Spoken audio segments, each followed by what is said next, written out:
Royal Taira, Experience vs. Youth. On October 13, 2024, the UFC Vegas 98 Martial Arts Tournament will be held in Las Vegas, USA.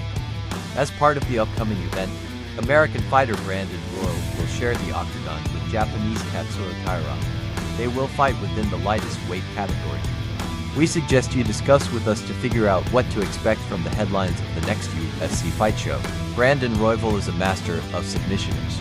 Royval is already an experienced fighter who fought for the UFC belt with Alexander Pantoja. However, the title fight turned out to be unsuccessful for the American. He was defeated by unanimous decision. Nevertheless, Brandon remains in the elite division. Now he occupies the first place in the ranking of the lightest weight category of the UFC. The 32-year-old Royval can be considered a fighter with a pronounced jiu-jitsu background. 9 victories were won by submissions, 56% of the total number of victorious. As for the rack, the American has gaps here.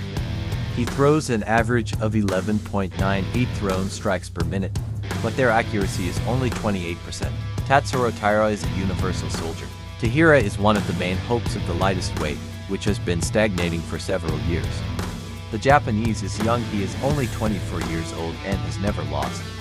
In the UFC, he has already won 6 victories and is located on the 5th line of the division. Unlike Royval, Taira is versatile. He is good but in the ground and in the distance. The Japanese's precision strike rate is 57%. On average, he has 0.71 successful submissions per 15 minutes. Royval and Taira's rating from StatsFight, whose is higher.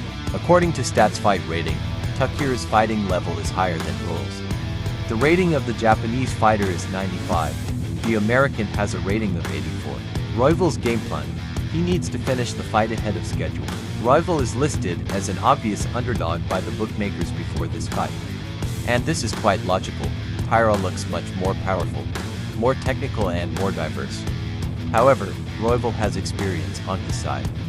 And to create problems for his opponent, Brandon needs to look for clinches and takedown attempts. But it should be borne in mind that the Royval works extremely poorly on scores. His fight with Pantoja is a great example. Therefore, if Brandon is really counting on something global in the confrontation with Taira, he needs to finish the fight ahead of schedule as early as possible.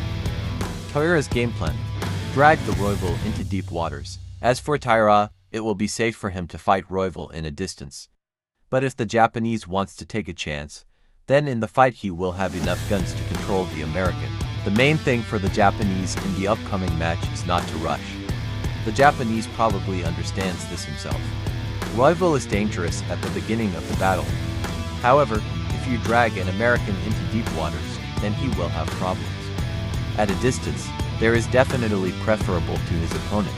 Will the winner get a lucky ticket to the Pantoja fight? UFC champion Alexander Pantoja has practically cleared the lightest division. After Muhammad Makayev's dismissal from the UFC, he had almost no recent positions left.